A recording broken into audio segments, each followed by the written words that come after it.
aqui mais um episódio do nosso podcast Animal. Eu sou o André Bucão, médico veterinário, apresentador deste programa. Hoje a gente conversa com a doutora Camila para a gente falar um pouquinho sobre o que é o laboratório, como é que pode auxiliar na clínica de pequenos, entre outros temas. Deixar ela se apresentar. Bom, obrigada, André, pelo convite.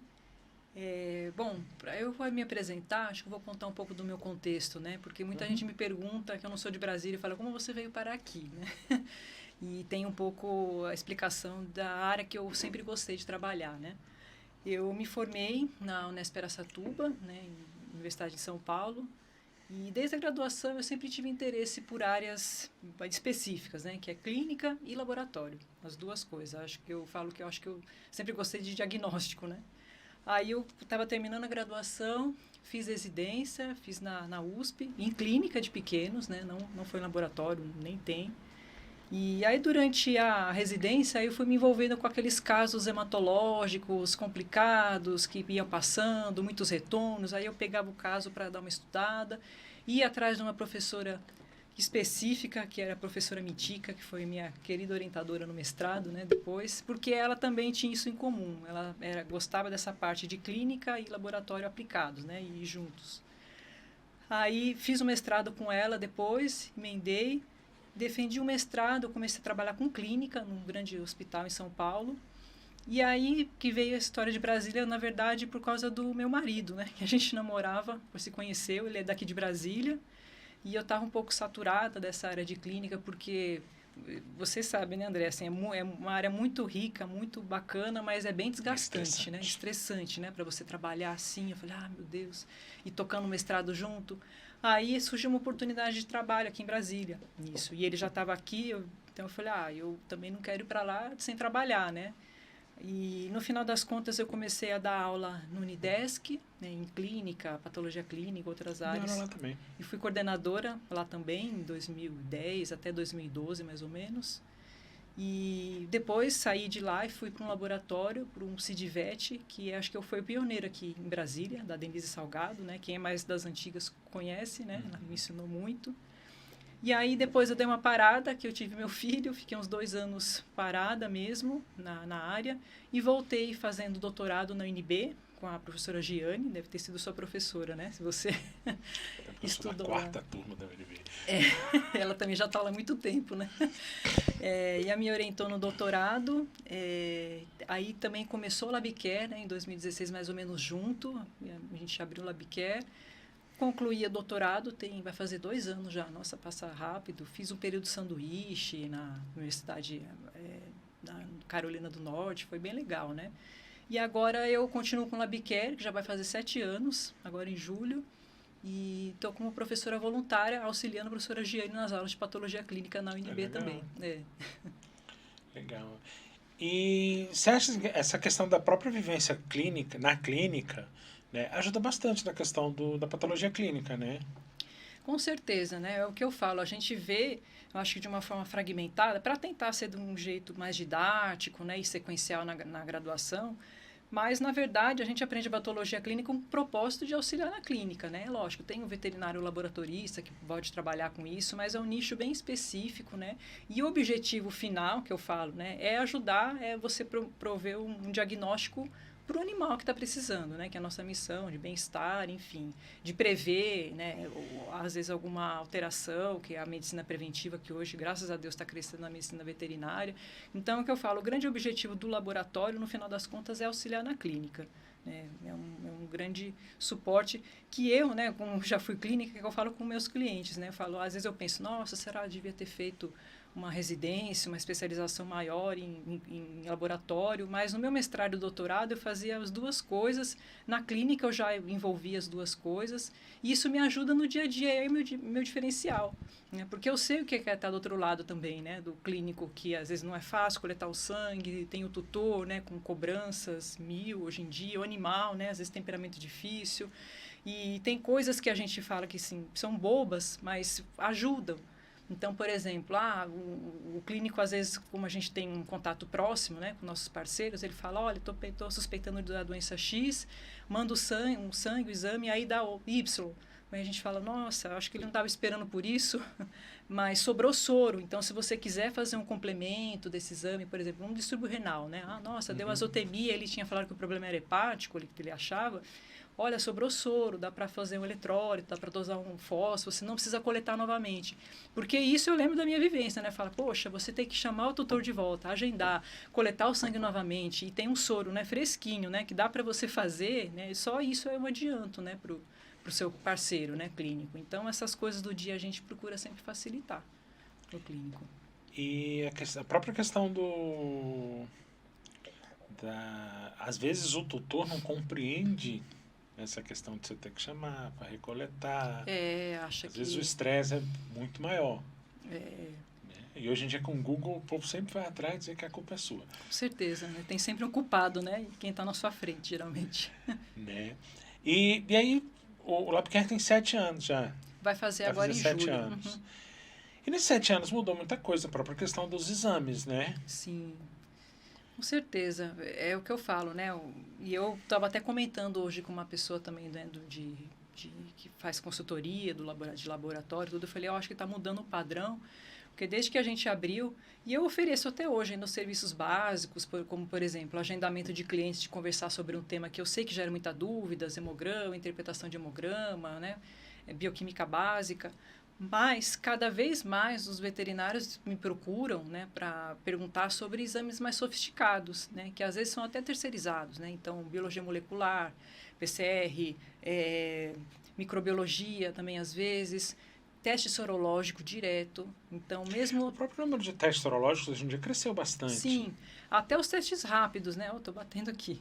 Os testes rápidos, né? Que o próprio clínico às vezes tem na clínica e faz direto, mas tem aquela coisa da interpretação, né? Olha, mas será que pode ser um falso positivo, um falso negativo? Às vezes quando não bate, né, com a clínica principalmente, fala, olha, eu estava jurando que era a Ehrlichia, mas não deu, o que pode ser? E tem essa lacuna mesmo, né? Porque eu vejo que os próprios fabricantes, eles falam do produto, mas essa questão de interpretação, eles falam como que se executa o teste. Que na bula tem, né? É fácil, é só seguir uma receita de bolo.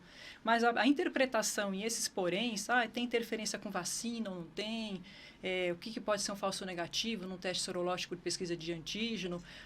Posso usar anticorpo como diagnóstico ou não, na psinomose. Então, tem várias coisinhas assim que eu vejo. A maioria desses testes rápidos, ele é mais... ele tem, obviamente, uma eficiência de bula, mas eles não podem ser considerados como 100%. Nenhum teste é 100%, né? Eu falo. Eu digo assim, 100%, assim, cara, com certeza não é. Tem alguns testes que são mais específicos e mais confiáveis. Tem. Mas mesmo os mais específicos e confiáveis, eles têm problemas inerentes à técnica, que eu falo, que é a própria PCR, né? Eu falo, PCR, né? Todo mundo adora, é imbatível. A PCR não é imbatível.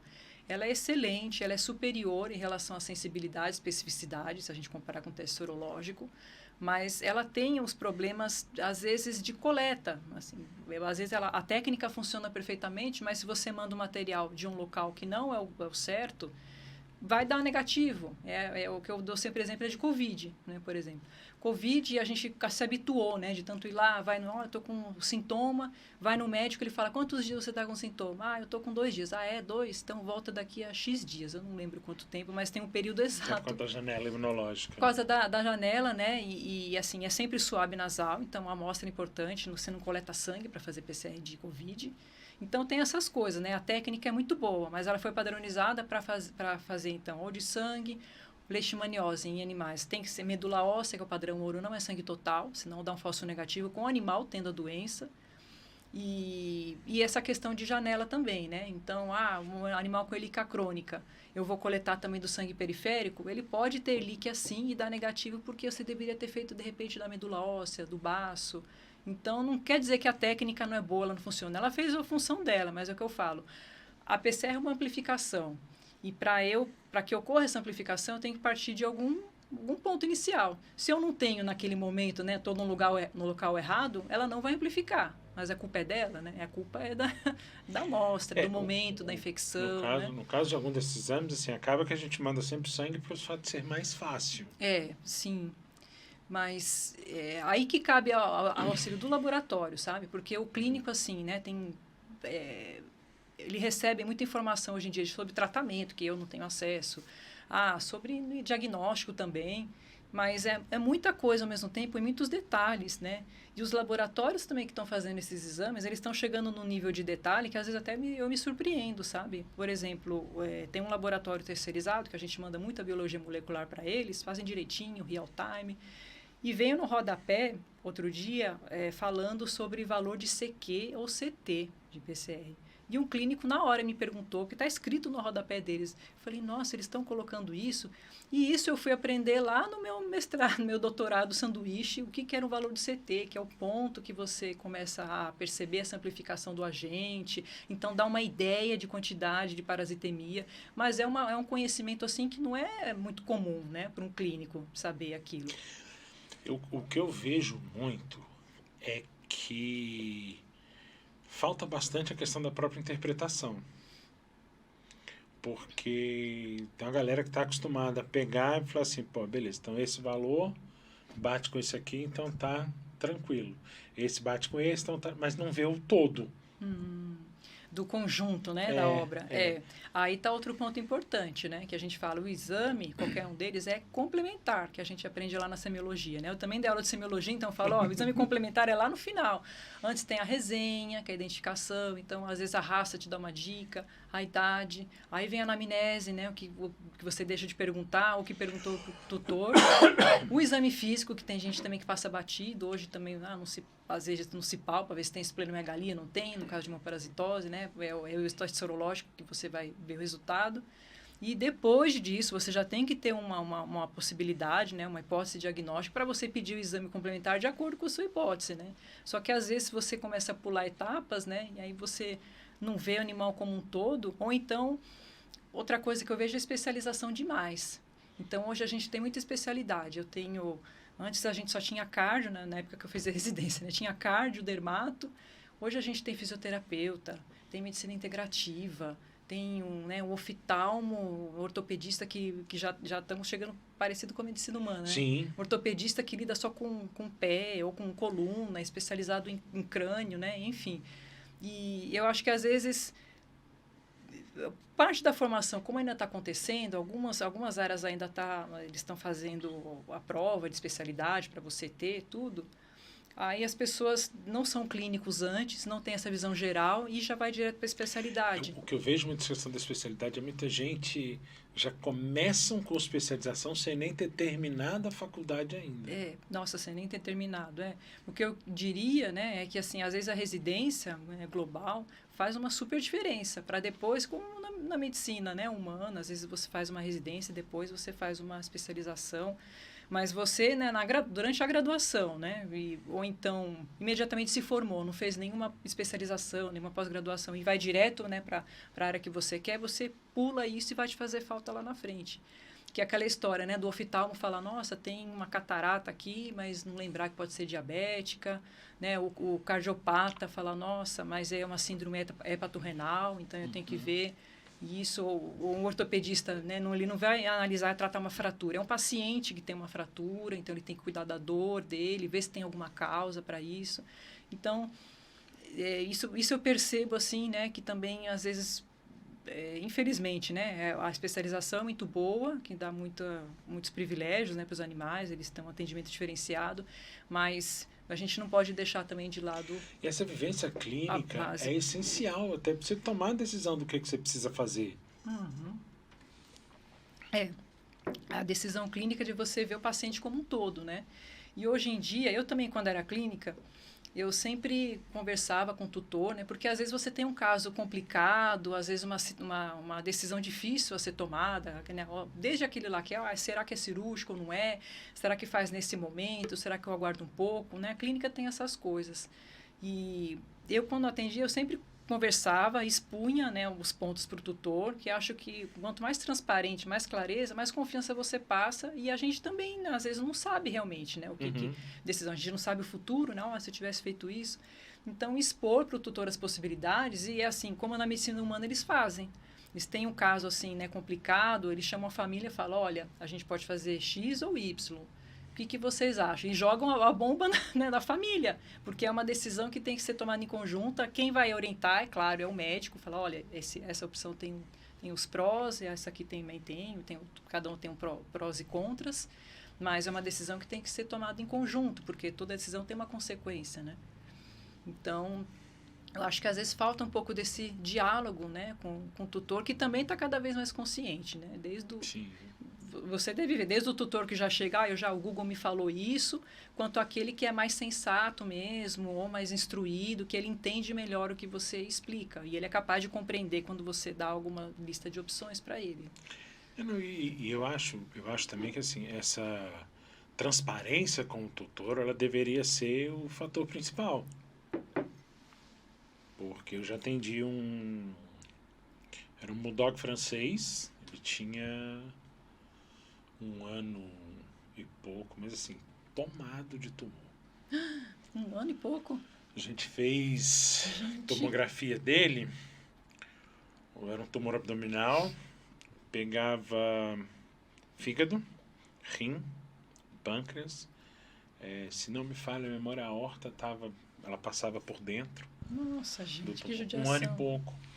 E aí foi que eu fui bem sincero com ele, falei, cara, isso não dá para operar. Vamos tentar manter aí até onde der. Porque não tem o que fazer. Mas é difícil você ter que chegar numa situação dessa. Né? E eu acho que falta um pouco disso. Dessa clareza com o tutor. Né? E eu já peguei também alguns casos lá de que a pessoa me chega com a lista, cara, sem brincadeira. É uma cadela nova. Ela chegou com a lista de pedido encaminhado de 20 e poucos exames. Nossa. Tinha ácido fólico, vitamina D, vitamina B,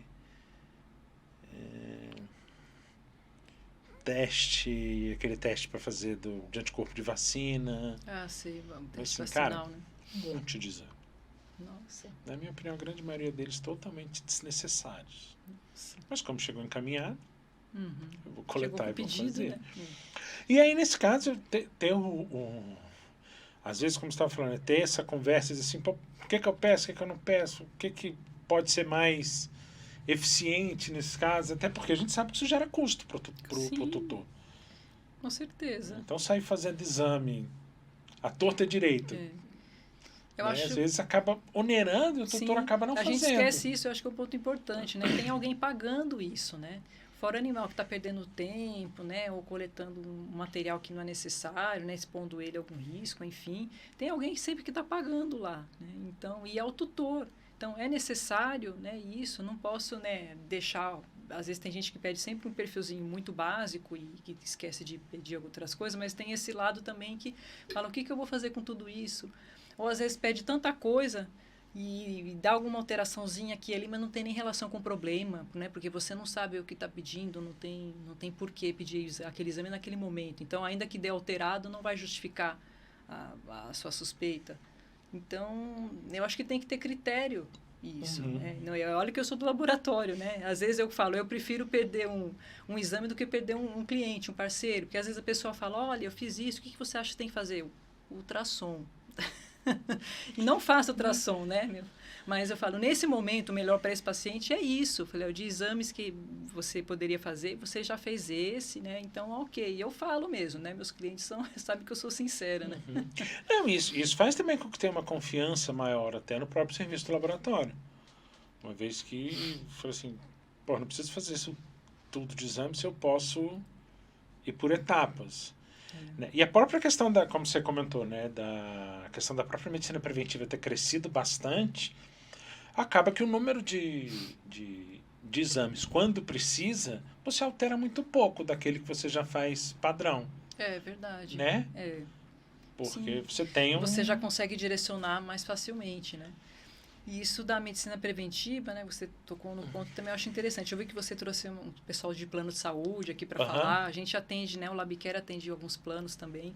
E eu acho isso muito bom, que eu vejo assim que já é uma parte considerável do nosso faturamento, esses planos de saúde que a gente atende, né? Que tem bastante. Fazem check-up, e aí sim, né? O check-up, eu vou criar um padrão básico do que abarque, né? Todos os sistemas importantes e que eu consigo avaliar pelo sangue. E ok, e eu consigo também ter um padrão, né, um monitoramento comparado ao próprio animal, que eu acho que isso é importante, né, que a gente esquece, só vai atrás da doença. Geralmente eu comento com os meus clientes, falo, cara, ó, vamos fazer aí pelo menos uma vez por ano, que seja, porque, cara, precisou fazer fora disso, e ele alterou um pouco, eu já sei que está fora daquele padrão dele. Exatamente. E para saber o que é fisiológico para aquele animal. Porque é aquela história da curva de Gauss, de valor de referência, né? A gente tem um valor de referência, cada laboratório institui o seu, mas tem um azarado que pode cair na sua mão, que ele está fora da referência, mas ainda é um normal para ele. Eu lembro muito disso, eu tinha uma gata que eu atendo, ela vai fazer 10 anos agora, e eu atendo a Magali desde que ela tem 1 mês. Nossa! E, cara, toda vez que internava, o povo, não, porque ela tem, se não me falha a memória, cara, a alteração constante que ela tinha era de eosinófilo. Eosinófilo? Você falava, cara, mas isso ela sempre tá assim. Até quando não tá com nada. Então, assim, como eu tinha esse padrão dela, facilitava para mim algumas coisas. Exatamente, e se você só pegar ela no momento que ela está doente, você vai ficar quebrando a cabeça, falando, nossa, essa eosinofilia aqui, do que é isso, não bate. Não, é só o normal dela que você já sabe, porque você sempre acompanha isso, quando ela estava rígida, né, quando não tinha nenhum problema, né. Falar, meu hemograma é sempre uberoleucopenia, meu hemograma normal, mas eu sei que eu sempre sou assim. Então, assim, e há alguns locais, algumas entidades, como, por exemplo, a IRIS, que é quem cuida de interesse renal, né, Sociedade Internacional, ela já chegou a essa conclusão, já estabelece, a creatinina pode estar dentro do valor de referência, mas se você vê que ela está progressivamente subindo, isso já é um indício que o animal é estágio 1, né? Então, fala para comparar o animal com ele mesmo. Então, isso já vem sendo estabelecido em algumas especialidades também, né, que a gente já vê isso, que é o ideal, né? O animal não vai para vacinar todo ano ainda, né? Apesar de o ASAVA implementar diretrizes, enfim. Ele vai todo ano ser vacinado na clínica, então faça o check-up, né? Todo ano. É um momento de você avaliar, né, o seu paciente. É algo que acaba dando uma segurança maior também para o próprio tutor. Saber que o animal dele está saudável. Né? E quais são os exames, geralmente, que você recomenda para que sejam feitos anualmente? Olha, a gente tem alguns pacotes, né, no LabCare para facilitar. Tem até diferença de cachorro para o gato, né? Tem o Rotina LabCare, por exemplo, que é hemograma básico, com plaquetas, e um perfil renal básico, ureia, creatinina e ALT e FA do fígado. Isso para cães. Para o gato é o mesmo perfil, e a gente acrescentou a GGT também, porque no gato tem aquele problema, aquela diferenciação que você pode conseguir fazer das colangiohepatites versus lipidose, então a GGT é bem importante no gato. Esse é o básico. Eu recomendo também, a gente não coloca no perfil para não ficar muito oneroso, mas que urina, que é um exame básico, né, e barato, também seja feito em animais adultos que sejam. E tem o nosso perfil senil, que ele é uma mistura desse rotina, né, LabCare, do perfil renal, hepático, hemograma, com glicose e urina também, urina simples. Então, acho que é o básico para um animal assintomático. Né? E aí, é lógico, se ele, dependendo da raça, tem alguma predisposição, eu foco mais no perfil renal, não sei, é um gato que eu sei que ele tem PKD, né? Então, eu vou fazer um perfil renal, vou incluir um SDMA, por exemplo, e aí eu vou direcionando de acordo com o sistema que eu penso que está cometido. Mas, assim, de básico, eu incluiria urina e esse check-up básico de rim, fígado, hemograma. Tem, assim, né? Nos Estados Unidos, o pessoal já usa até teste sorológico como rotina de check-up. Não como diagnóstico que a gente usa de doença, né? Mesmo teste sorológico, vou ver se tem líquido, não tem, quando está alterado. Para quê? Para você ter um momento zero, né? Um teste negativo, que é o esperado. Falou, opa, o animal está ok. Então, ele não teve a exposição quando ele tem o teste detecta anticorpo, né? E aí, se você for fazer no momento seguinte e der positivo, então você sabe que ele soroconverteu. Então, isso tem um significado para você, mesmo que seja qualitativo. Então, nisso também de você monitorar que ele funciona. Mas eu acho interessante que eles usam isso, né, ao contrário, não como diagnóstico, que a gente junta a clínica, se tem sinais clínicos compatíveis com uma sorologia de anticorpo, que seja positivo, fecha. Eles não. É para ter um momento zero, negativo, e se por acaso algum dia der positivo, ele indica que ele sim tem... E, como a gente estava comentando, tem um crescimento muito grande desses exames mais específicos, né? Sorologia, os moleculares e tudo. E como é que você vê esse crescimento desses exames? Porque ouve-se muito dizer, antigamente meu cachorro não tinha isso, antigamente meu cachorro não tinha isso. Eu penso dessa forma, não tinha porque ninguém diagnosticava. Né? E com esses testes a gente tem um avanço desse diagnóstico. Sim, com certeza, né? Esses testes eles são mais sensíveis, então eu consigo detectar, né, uma parasitemia que testes como, por exemplo, pesquisa de hematozoário, esfregar sanguínea não era possível, então isso já é consagrado, fala, não, pesquisa de hematozoário, baixíssima sensibilidade, vem escrito no laudo, né, no nosso laudo fala, sensibilidade baixa, 4%. O fato de não ter lá não quer dizer que não tenha. Falar, não exclui, né, a ausência do agente, você achar não exclui. É porque no caso da pesquisa, pelo menos aí é a minha visão de clínico, não de... eu tenho que dar sorte... É sorte mesmo. De naquela hora da coleta conseguir pegar o parasita. Sim. Né? Com certeza. Ixi, e pesquisa, assim, dependendo da espécie, complica ainda mais, que nem micoplasma. Micoplasma, além de você dar sorte de estar na hora certa, no lugar certo, tem que dar sorte, né, do micoplasma não ter se destacado da hemácia, porque ele é epicelular.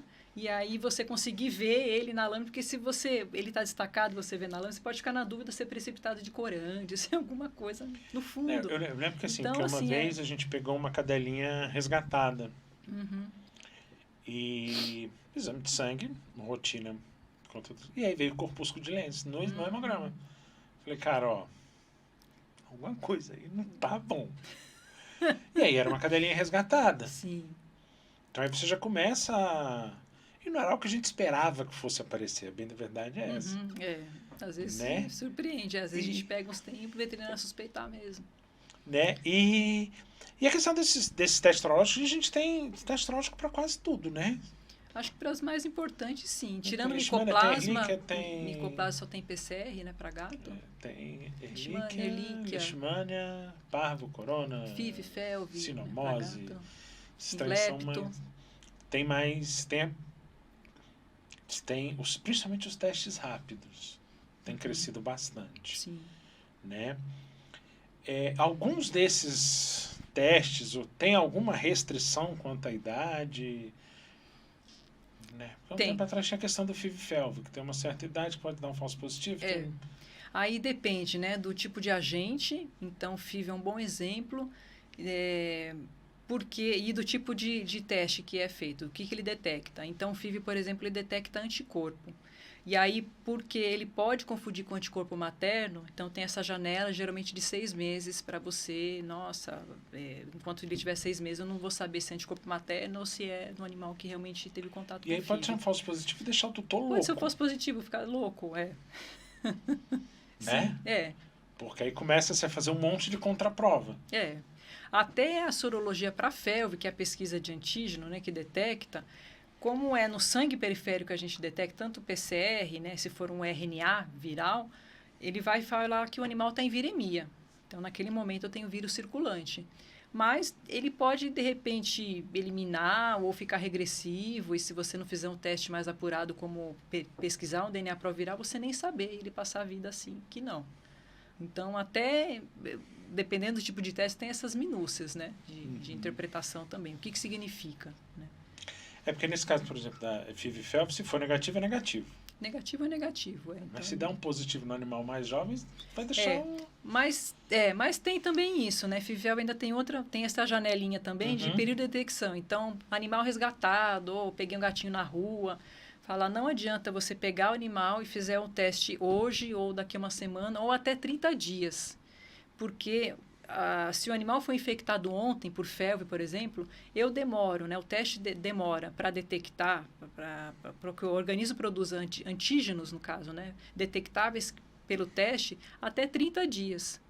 Então, se ele estiver lá incubando, né, foi um azarado, né, que teve contato com o vírus há poucos dias, se você pegou nesse trajeto aí, você faz imediatamente quando pega o animal, dá negativo, só que aí uns 30 dias depois, quando o teste já está apto a detectar esse antígeno, você pega. Então, para felve, se for pensar em teste rápido, ou você espera 30 dias e faz uma super quarentena, ou você faz uma PCR com 15 dias, que é um tempo menor para detectar.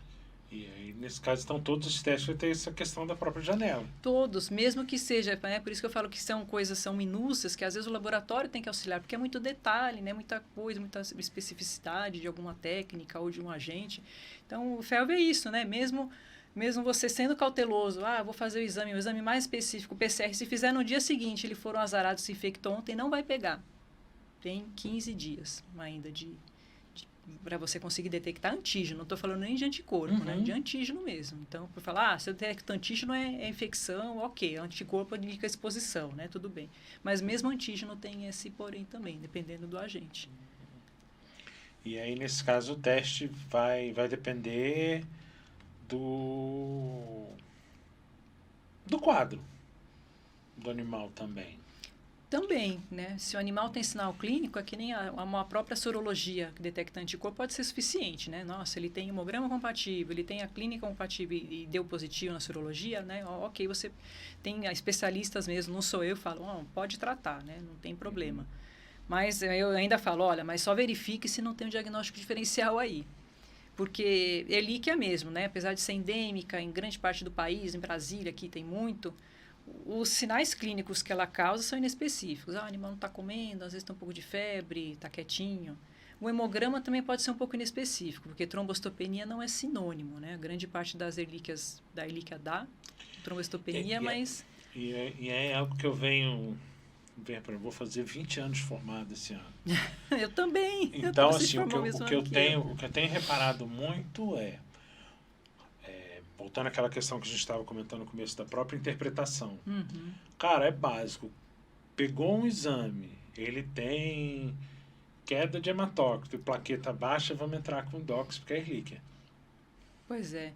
E a gente está numa área endêmica para leishmaniose. Não busca outros motivos. Sim. Que é super comum e pode causar exatamente o mesmo padrão, tanto na clínica quanto de exames laboratoriais. Leishmaniose sozinha, não precisa nem ter uma infecção com Ehrlichia. Então, isso que eu falo também. Falo, olha, tenho sinais clínicos compatíveis, tenho hemograma compatível, tenho uma sorologia positiva para Ehrlichia, Ehrlichia é doxy. Será? Ou será que não tem uma co-infecção também? Eu já peguei alguns animais que chegou exatamente com o hemograma desse. Plaqueta baixa, hematócrito baixo, a Ehrlichia vamos tratar. Cara, mas ele era um insuficiente renal. Nossa, aí... Então, ou seja, às vezes todo esse quadro pode estar só ali na questão da própria insuficiência renal. Aí não fez o check-upzinho básico, né? Para ver uma ureia, creatinina, que é um exame básico, E, né? aí já parte logo para dox. Daqui a pouco a dox não funciona. Como tem dúvidas, né? Essa é outra discussão, se funciona ou não, já tem trabalhos... E assim, cara, e essa questão até dessa interpretação básica do exame. Buscar o porquê daquilo. E não essas receitas de bolo fechada, né? Ou às vezes, né? Eu vejo também muitas vezes acontecer, o animal está com suspeita de hemoparasitose, porque a hemoparasitose virou um grande leque, né? Então, entre Ehrlichia, Babésia, leishmaniose teoricamente mas não entra. A hemoparasitose o pessoal usa como sinônimo de doença transmitida pelo carrapato. E aí vem e falam nisso, hemoparasitose, faz o 4DX, né? O teste, não, deu negativo. Que mesmo ele, dependendo do que for ali, você tem um intervalo gigante. Tem, são uns 20 dias que o próprio fabricante fala para você, ele detecta IgG só, o 4DX. Então, são 20 dias, até 20 dias, para você conseguir ter anticorpos detectáveis pelo teste. Então, ou seja, é a janela da soroconversão. E hoje em dia a gente tem muito, até em função do Google, né? Aquele que foi para a chácara, pegou um carrapato no cachorro E aí já quer fazer o teste no dia seguinte. E é o tutor desesperado. Nossa, eu achei ontem um carrapato. E carrapato de chácara, isso aí é outro mito também, né? Eu, como sou das hemoparasitoses, venho trabalhando desde o meu mestrado com isso. Carrapato que vem do mato não transmite helíquia, não é o ripicéfalos, é o amblioma. O amblioma não transmite. O carrapato que transmite helíquia, babésia, é o carrapato urbano. É aquele que fica na casinha, perto do cachorro, sobe parede, né? E o pessoal não dá bola, fala, nossa, estou preocupado lá com o amblioma. O amblioma não transmite relíquia, nem babésia. Então, tem mais isso. Mas do 4DX, também que tem outro ponto, que eu estava esquecendo, que eu acho importante falar, é que o clínico esquece que ele não tem babésia. Nenhum teste rápido oferece babésia, né? Você que é clínico deve passar, ai meu Deus, né? Não tem como saber rápido aqui se tem anticorpos. Eu tenho que fazer sempre, mandar para o laboratório, um teste mais demorado, não tem teste rápido.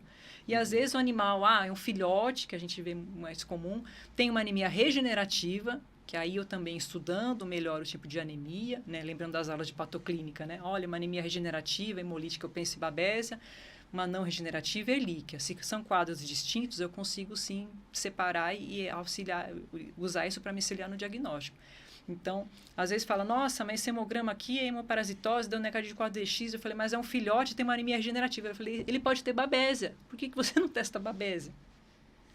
Então, interpretação também, né? Outra, né? Mais uma vez, a gente falando de interpretação, de saber, né, a limitação do teste, o que o teste oferece e de que forma que eu uso o teste, né, em que momento. E atualmente a gente tem crescido também a questão do próprio teste principalmente o de raiva, que eu acho que é o que mais tem... Para viagem? Porque sim. a gente teve aquele surto aquele caso do menino aqui. Teve aqui, que inclusive era sobrinho de um cliente meu. E teve aquele caso da raiva humana aqui. Se não me falha a memória, em Belo Horizonte a gente teve 4. Nossa, né? No Rio, acho que foram 2 ou 3 também. Eu cheguei a participar uma época online de uma conferência sobre essa questão. E com isso acabou se buscando um pouco mais essa sorologia não só para viagem. Viagem para a comunidade europeia já era rotina há algum tempo. Isso agora entra também para diagnóstico para os Estados Unidos também. Mas isso aí é uma questão de andaram fazendo cagada aí porque o CDC proibiu a entrada de animais por conta de falsificação de atestado de sorologia de raiva. Ai, gente, nossa, aí também, né? Foram quase 100 países que eles proibiram. E aí também tem uma galera que está vazando daqui. Então, tem se buscado, né? E não é um exame, além de não ser um exame barato, é um exame que a pessoa tem que ter uma certa consciência também que leva tempo. Não é? Sim. Porque esse é busca de anticorpo, você me falou agora, né? Raiva é anticorpo. Essa imunofluorescência, né? E esses exames, tipo a sorologia de raiva, tem alguns outros também nesse mesmo sentido? Para diagnóstico de raiva?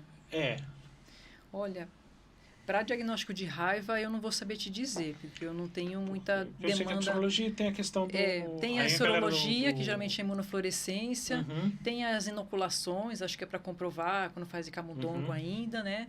Mas a imunofluorescência você depois vê no microscópio a partir de uma peça, né? Geralmente. Agora, com o soro animal vivo, eu não sei como estão... Então, geralmente é mais para viagem mesmo que tem feito, né? A titulação, sim. E a questão desses exames que o povo tem surgido agora, que é a questão do teste vacinal. O V-check, né? Famoso. Pois o V-check, ele vem aparecendo, principalmente em plano de saúde, quando o pessoal está fazendo o check-up. É até um exame que eu esqueci de incluir num check-up, de quem quer fazer... postergar a vacinação, né? Existe a recomendação do ASAVA, que é aquela sociedade que estuda, né, a imunologia e como as vacinas deveriam ser feitas, que eles já chegaram à conclusão, através de vários estudos, que mesmo no Brasil, que a gente tem uma área, né, endêmica e com uma prevalência muito grande de doenças infecciosas como sinomose, parvovirose, seria suficiente a gente revacinar os nossos animais a cada 3 anos, e não anualmente. Só que, para eu ter essa segurança, eu tenho que testar e ver se ele realmente pode receber uma vacina, pular 1 ano, pular 2 anos. E esse teste é o que detectaria, é o que detecta, né, na verdade. Ele detecta anticorpos contra a sinomose, parvo e adenovírus, né, que é o da hepatite, e faz reação cruzada com o adenovírus tipo 2, que é o respiratório. Então, ele é semi-quantitativo. Então, ele diz se o animal tem anticorpos contra esses agentes, que eles são a base da vacina V8 ou V10, são os mais importantes, né? E se ele tiver uma quantidade suficiente, eu não preciso vacinar o animal novamente naquele ano, porque ele está imunologicamente protegido. E aí tem, né? São as vacinas principais. O que não entra, a gente não consegue fazer, que eu acho um grande problema, que eu não consegui ainda passar isso para os meus cães, né? Eles já estão velhinhos, é que a gente não testa, por exemplo, anticorpo contra a leptospirose. E a vacina para a leptospirose, né? Dizem, né, que ela não dura 1 ano como as outras durariam seguramente, anticorpos. E tem até, assim, teoricamente tem vacina separada só de leptospirose, porque aí, ok, você testa o animal, ele tem títulos protetores dos 3 agentes, eu só fico na dúvida, eu não vou saber de leptospirose, eu faço só a vacina só de leptospirose, eu não preciso submeter ele novamente a todos os antígenos. Mas é muito difícil encontrar, eu mesmo como veterinário tenho dificuldade de encontrar essa vacina separada. Se você conseguir, você me avisa, só de leptospirose. Acho que eu sei quem tem. Então me passa. E aí tem, agora meus cachorros estão velhinhos, fala, com a senescência, eles também não têm, você tem que ficar mais em cima, porque talvez 3 anos seja muito para cachorros mais velhinhos, né, para animais mais velhinhos.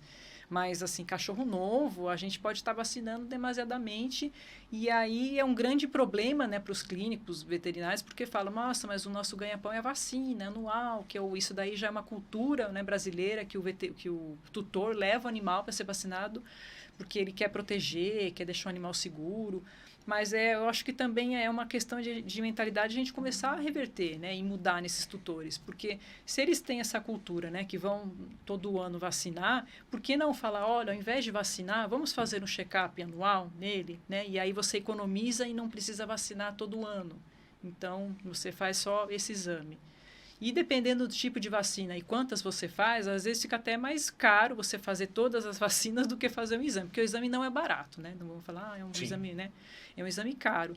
Mas se eu somar e for vacinar todas as vacinas, né, todo ano, talvez fique mais em conta e você protege mais o animal, não submete ele a uma exposição desnecessária de antígenos, né? Porque a gente sabe que algumas anemias hemolíticas lá na frente podem ter relação, né? Uma exposição que o animal não precisa ter.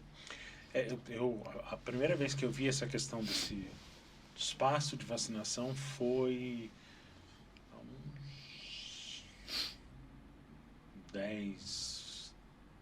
uns 8, 10 anos atrás. Foi mais ou menos quando começou. Que eu trabalhava num hospital e aí vieram os animais para uma exposição do pastor alemão. E eram 3 pastores alemães da polícia de Nova York. E aí, quando eles vieram com a carteirinha de vacinação, é que tava lá, cara, que só precisava revacinar daqui 3 anos. Eles já tinham feito o teste para eles. Então eu falei, cara... Sensacional. Pô, é a mesma vacina, a mesma marca, mesma coisa. Por que a gente faz todo ano? E lá eles conseguem esse espaço todo. Né? Foi a primeira vez que eu tive contato assim, eu achei bem estranho. Vou mentir, eu achei bem esquisito.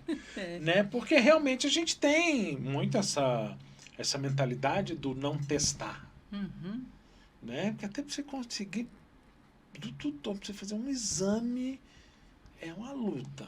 Agora, com a questão dos planos de saúde, né, isso deu uma aumentada, porque a pessoa já... beleza, estou pagando o plano, vamos fazer. E porque ele vê, né, que quando o animal tem um problema sério mesmo, ele vai gastar muito mais do que se ele conseguisse prevenir antes. Isso é muito caro na veterinária. Né? Atendimento emergencial, crítico. E a questão dos exames moleculares, quais? Basicamente os PCRs... Os moleculares a gente tem o real time, que é a PCR em tempo real ou quantitativo. Na verdade, a técnica em si, ela sempre permite que você quantifique. É uma grande dúvida dos veterinários. PCR, QPCR, o nome dela é quantitativa porque ela permite isso. Mas a mesma técnica, eles cobram separado, porque tem uma etapazinha a mais para você quantificar, então ela pode te fornecer resultado qualitativo ou quantitativo. Mas aí é outra coisa que eu falo naquele bom senso de você saber o que é suficiente para aquele animal. Aí falo, eu já cheguei à conclusão, eu vou escolher tal PCR para esse animal, sei lá, de Ehrlichia mesmo. Vou fazer uma PCR de Ehrlichia. Mas eu peço qualitativo ou quantitativo? Eu falei, a pergunta que você tem que fazer para você mesmo depende, é suficiente você saber que o animal tem Ehrlichia ou eu só vou tratar se ele tiver muita Ehrlichia? É que nem leptospirose. É suficiente eu saber que o animal tem leptospirose, uma doença grave dessa, né? Corre. Ou eu tenho que saber se ele tem muita leptospirose ou pouca leptospira.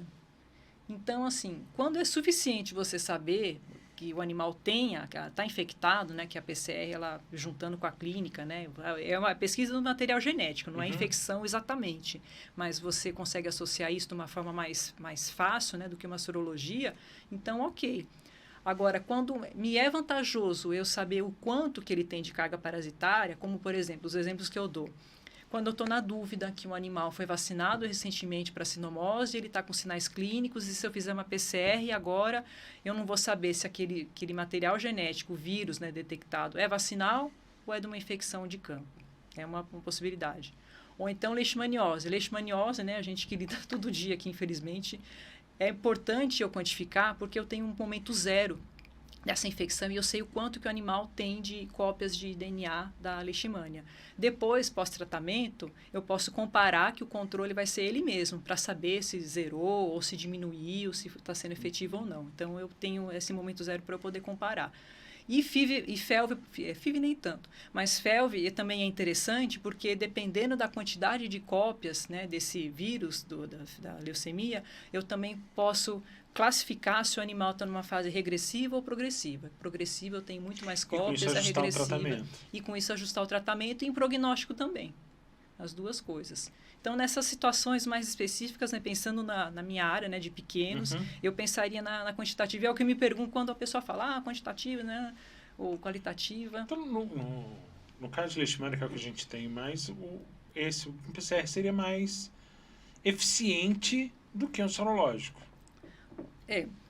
Na verdade, o próprio Ministério, né, você consegue confirmar um diagnóstico. A leishmania é uma exceção à regra das sorologias, né, porque eu falo, sorologia não confirma diagnóstico, geralmente. E na leishmania você pode confirmar, dependendo do título. No ELISA, dependendo da densidade óptica, né, ou na imunofluorescência, dependendo do título, eu tenho que ter pelo menos, né, 3 a 4 vezes o ponto de corte que o laboratório instituiu. Se eu tiver 3 a 4 vezes ponto de corte, em pelo menos 2 técnicas, ou tiver uma técnica, 3 a 4 vezes o ponto de corte, mais um teste rápido, imunocromatográfico mesmo, eu consigo confirmar. Mas se fosse clínica, eu ficaria com o pezinho atrás. Eu procuraria achar o bichinho lá, ou na PCR, material genético, ou às vezes em citologia mesmo, parasitológico de linfonodo ou de medula óssea, a sensibilidade não é tão grande quanto a PCR. Então, eu falo, se você vai investir, colete a medula óssea e mande para a PCR, que é o melhor, é o padrão ouro para diagnosticar. Mas a sorologia, você tecnicamente poderia confirmar com essa... A gente vai ter até uma live por agora sobre PCR, para falar disso, sobre diagnóstico, é uma coisa que gera bastante dúvida. Porque a gente tem visto muito a procura pela própria vacina. Né? E aí tem que ser feito o exame antes. Mas os testes sorológicos, eles também não interferem com a vacina. Porque a gente só tem a Leishitec agora no mercado. Antigamente, na minha época, como eu informei, tinha a Leishmune. Tinha Leishmune, usei muito. E ela, sim, interferir, foi um grande problema, acho que por isso que ela acabou deixando o mercado. Mas a Leishitec... Ela não passou no último teste. Ela não passou, não foi de campo, né? Então, não foi nem porque ela poderia causar, assim, essa detecção e você ficar na dúvida. Quem já tinha vacinado com a Leishmania teve que começar. Eu lembro que teve algum problema mesmo. Foi isso, mas foi isso. O último teste, ela não foi aprovada. Nossa. E já estavam vacinando, né? No tempo. Eu lembro dessa história. Aí é o Brasil. Enfim. Mas a Leishitec, por ela ser... terminar tudo, pois né? Enfim. Por ela ser recombinante, ela não interfere, né, na vacina. Então, assim, não importa se o animal tem vacina ou não tem, você vai interpretar com aquele título. Pode ter algumas reações cruzadas, que diz a maior parte da literatura, com tripanossomatídeos, tripanossoma, assim, que não é comum, mas pode ser uma infecção assintomática. E tem algumas dúvidas, né? Uma coisa que eu questiono, que falam que pode também ter reação cruzada com Ehrlichia, que é o que a gente tem endêmico. Mas, assim, eu não li nenhum trabalho até agora que tenha me convencido disso. Né? E outra questão, até para a leishmania, assim, eu, há uns anos atrás, eu comecei a pensar em fazer meu mestrado, que seria com leishmaniose em gato. Em gato, olha. Em gato, que é uma coisa que aqui no Brasil a gente não tem muito. Melhor, aí eu volto na questão, não tem ou não está diagnosticado? Não sabemos, Né? Sabemos, porque, sim. inclusive, eu tinha organizado tudo para ir para Portugal, com o pessoal da Leishvet. Portugal, eles têm muita, né? Que era na UTAD, Universidade Trás-Montes Alto Douro, com o pessoal com um dos fundadores, era o cara que pesquisava sobre a questão em gato. Aqui, a gente, como eu falei, a gente não tem porque a gente não pesquisa ou a gente não tem realmente. Daria para ser feito o mesmo esquema, os mesmos testes para o cão, digo assim, dado, obviamente, a diferenciação de espécie. Olha, teoricamente sim. Eu não sei na prática porque, por exemplo, o padrão ouro para a gente investigar a leishmania é a medula óssea. E para gato não é muito simples, né? Coletar a medula óssea de gato. Eles não são muito fáceis. Porque o problema é esse, né? O protozoário ele fica pouco tempo na circulação, então você tem que dar muita sorte de pegar ele nesse momento. Na época que eu estava preparando e tudo, eu lembro que, se não me falha a memória, em print de córnea eles conseguiam achar. Nossa! E tinham alguns trabalhos que eu cheguei a ler, isso já tem alguns anos, que existiam gatos que produziam anticorpo anti-leishmania. Ah, mas isso tem mesmo. E do tamanho, porque eles eram usados inclusive como cinturão epidemiológico em algumas cidades. Se o gato tem, então vamos ver o resto. Né? E por que não tem essa preocupação aqui? Porque eu acho que deveria ter também. Já que a gente está num crescimento tão grande. É verdade. Né? Porque na época desse eu lembro do mestrado, cara, eu lembro que eu vi a questão do gato, e pesquisando eu vi que foi encontrado em bovinos na Índia. Nossa. Então a gente acaba que não tem Aqui a gente foca muito numa coisa só, que é o cão. Eu acho que talvez também porque no gato ele não cause tantos prejuízos, pelo menos aparentes, como no cachorro, né? Não, dificilmente você vai ter pelo menos, isso já tem alguns anos que eu estava lendo, mas não tem tanto, a sintomatologia é bem discreta. Né? Porque gato tem algumas coisas, se a gente comparar com os gato cachorros... é alienígena. Ele é ele mesmo, né? Ele é um ser próprio, mas eu vejo assim, eu estou extrapolando do que eu estudei. Por exemplo, de hemoparasitose mesmo, né? Ehrlichia até tem em gatos, mas não tem não é tão comum, não é tão grave. Então, citozum que é ou citalxum, já vi gente falar tudo quanto é jeito de pronunciar. Que é um parasita extremamente grave nos Estados Unidos. Aqui a gente descobriu, foi até no meu doutorado, que acabou entrando o gato no meio das amostras, eu processei e a gente descobriu que tem bastante citalxum aqui em Brasília. Mas, em todos os gatos que a gente avaliou, que era uma população grande até, e fizemos toda a análise hematológica, bioquímica e a molecular, baixa parasitemia e assintomáticos também. Bem diferente do que tem nos Estados Unidos, que é uma doença quase 100% fatal, né? Muito grave, não sei o quê. E geneticamente eles são muito próximos. Só que por causa de como é que eu vou dizer? A gente não conseguiu provar isso tecnicamente, né? A técnica não permitiu a gente provar que o nosso citozum daqui é diferente do americano. Mas provavelmente porque apesar deles serem geneticamente próximos, eles não têm nada a ver, né, clinicamente. E é uma coisa que passa batido aqui também, porque, assim, apesar de ter animais infectados, porque é caro, né, você investigar, fazer uma PCR para uma doença que vai não trazer sinal clínico para o animal, né? O animal vai permanecer sintomático. E lá no LabCare, essa questão, pegando agora cão e gato, é equilibrado os exames ou ainda é... De quantidade?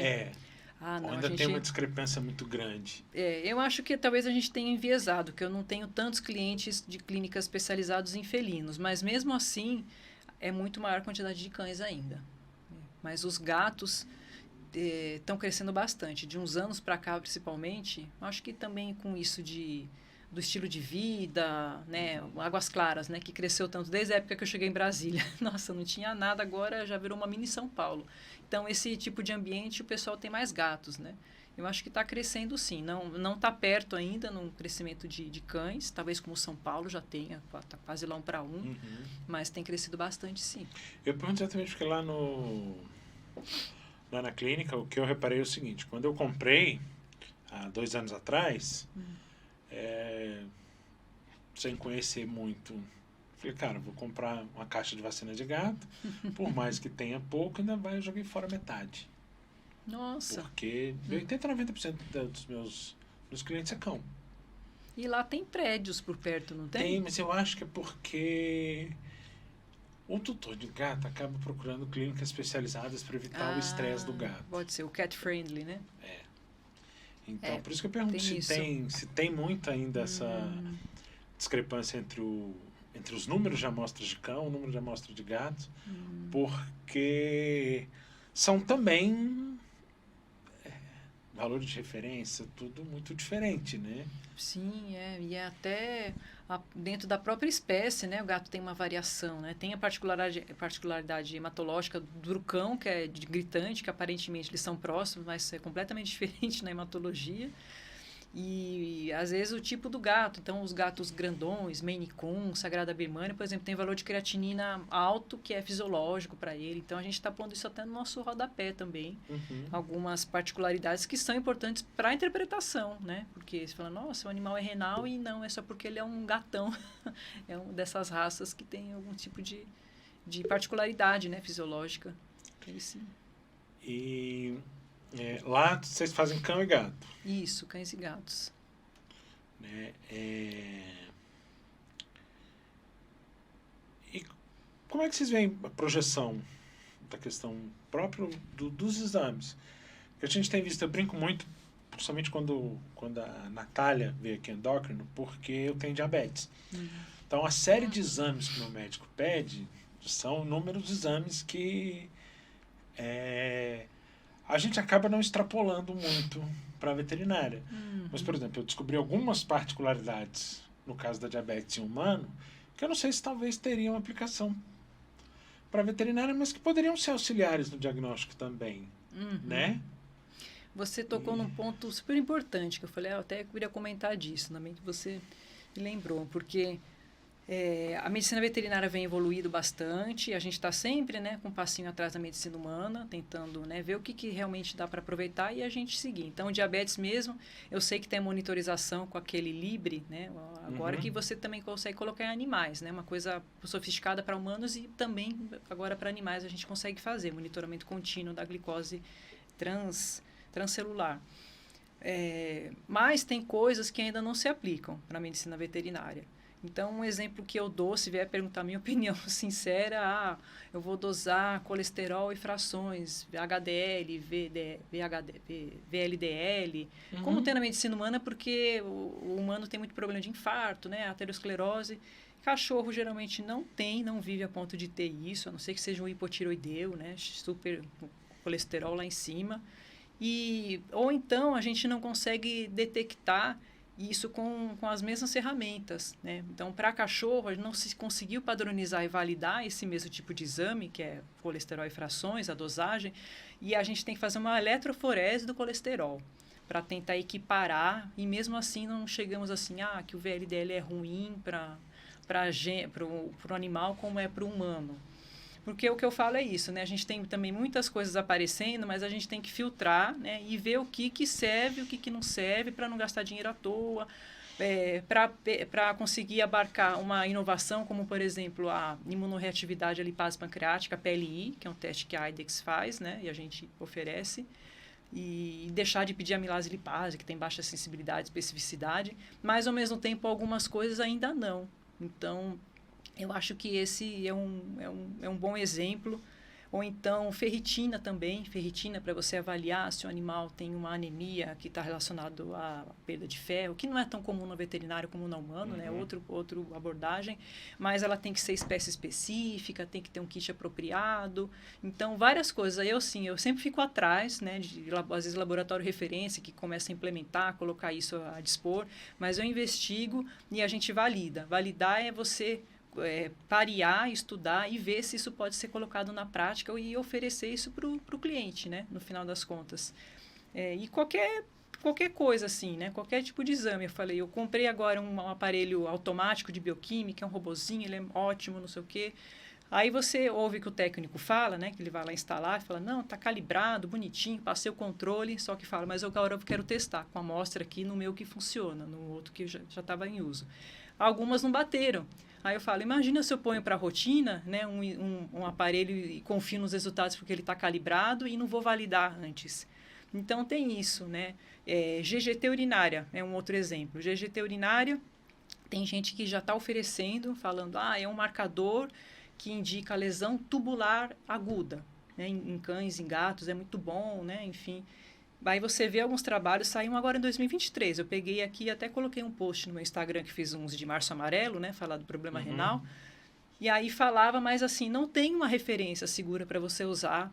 E é difícil você comparar. Lá nos Estados Unidos usaram um kit X, você tem um kit Y. Como é que você vai comparar banana com laranja? Então... eu lembro se não falei, mas acho que tem o cortisol também. Urinário. Cortisol urinário, talvez o endócrino saiba dizer melhor do que eu. Mas, assim, na prática, eu não consigo, né, oferecer uma coisa que eu não tenho uma referência ainda. Aí eu tenho o resultado X, eu falei, o que eu faço com esse resultado, né? Porque eu vejo, assim, exatamente isso, assim, às vezes vai crescendo as possibilidades de exame, mas não tem aquele vazamento científico de assim, cara, funciona. Né? Até o próprio SDMA é um bom exemplo, eu falo, né? SDMA, eu lembro que eu estava começando o doutorado e surgiu aquele artigo, nossa, agora é revolucionário, SDMA é um marcador específico na veterinária, a gente não tem na humana, que ele é capaz é um marcador mais precoce de distúrbio renal do que a creatinina, porque a creatinina funciona, mas ela é tardia, né? Nossa, que maravilha! Aí começaram a ver que tinha casos que não batiam. Animal com azotemia e com SDMA normal. Aí foram ver. E agora, pela IRIS, né, saiu agora uma nova diretriz de 2023, eles fizeram os ajustes falando, olha, então, estão usando mais o SDMA para ajudar a classificar nos estádios da doença renal, aquele 1, 2, 3, 4. Então, usa a creatinina com SDMA, porque, às vezes, se a creatinina está no estágio 2, mas o SDMA equivale ao estágio 3, você reclassifica como 3. Então, ele ajuda nisso. Acaba que são complementares um do outro. Complementares e você, na dúvida, ou assim, na dúvida não, quando eles não batem, você sempre trata pelo mais grave, né? Então, ajuda nesse sentido. Agora, falar que, olha, vamos usar ele para detectar precocidade, já está caindo por terra. Eu vejo um defeito na veterinária muito grande que surge uma novidade, todo mundo passa a usar aquela novidade como se fosse o ideal, mas sem buscar se aquilo ali tem uma base eficiente ou não. Pois é. Eu vejo muito isso, né? E eu, como vim na academia, eu quero um trabalho e que me convença, que é o caso da leishmaniose. Falo, olha, tem trabalho, eu já vi, que fala que leishmaniose, sorolê pela leishmaniose, dá reação cruzada com Ehrlichia. Eu quero ver, mas eu quero um trabalho que me convença, porque o que eu vi até agora, eu olho na metodologia e falo, mas faltou isso, tem um furo naquilo. Então, você começa a questionar. Então, é difícil, né, você comprovar qualquer coisa na medicina, né, no geral. Mas, assim, apareceu uma novidade, né, a pessoa faz um bom marketing e quer que você também aguente, né, goela abaixo, acho que tem que também ter essa moderação, né? Porque eu vejo muito isso. E aí, como você falou, né, surgem alguns exames, vamos usar. E vai ser útil, né? E aquela história, tem alguém pagando, né, tudo isso, vai te ajudar. Tem eficiência? Não tem eficiência? Serve para te ajudar a definir o que é aquilo, aquele quadro ou não? Pois é. É o que eu falo, é bom senso, né? Hoje em dia, bom senso, eu falo para meus alunos, bom senso é luxo, porque às vezes a gente se perde ou é ludibriado, né? Assim, e se perde, né, nas coisas, mas nem tudo que a gente tem na medicina humana dá para se adaptar, ou mesmo na medicina veterinária, às vezes não cabe, né? Não serve. E como é que você vê o futuro dos exames em si? Você acha que... De um geral, a galera vai conseguir perceber que não é quantidade, sim qualidade? olha, é uma ótima pergunta, viu, André? Por quê? Tem que Porque muita pensar um gente vê pouco, pela quantidade. Fazer uma pancada de exame, meio que como um tiro no escuro. Olha, essa eu acho que é a pergunta mais difícil que você me fez. É difícil porque eu acho que isso está relacionado à qualidade do ensino na veterinária, que a gente está com um problema hoje em dia, com uma grande quantidade de instituições que não prezam pela qualidade, e isso, né, depois complica, porque lá na frente você não consegue, né, muitas vezes, reverter esse prejuízo. Mas, ao mesmo tempo, a gente está evoluindo e também as pessoas estão se especializando e a gente tem mais informação. Tem agora esse advento dos planos de saúde que ajuda bastante na medicina preventiva. Então, sinceramente, não sei te responder isso, viu? Porque eu acho que a gente precisa buscar pela... porque eu não acredito que seja a quantidade de exames, mas pedir os exames certos. Com certeza. Né? Porque é isso, né? Quantidade, por mais que tenha o certo lá no meio, você vai ficar confuso, você não vai saber o que vai justificar ou não o que você pediu, né? Então, às vezes, não atrapalha, né? Em vez de ajudar. Queria agradecer. Opa. Presença, acho que a gente acabou falando até mais do que a gente tinha Né? pensado. Em temas eu falo bastante. Agradecer mesmo. Acho que, Eu que agradeço. A gente conseguiu abarcar um grande número de assuntos da própria área, né? E hoje mesmo passei lá para deixar material. Ah, é? Antes de vir pra cá.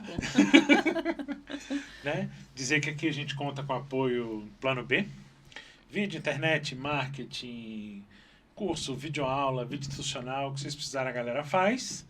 Dizer que é isso e até essa semana que vem. Obrigada.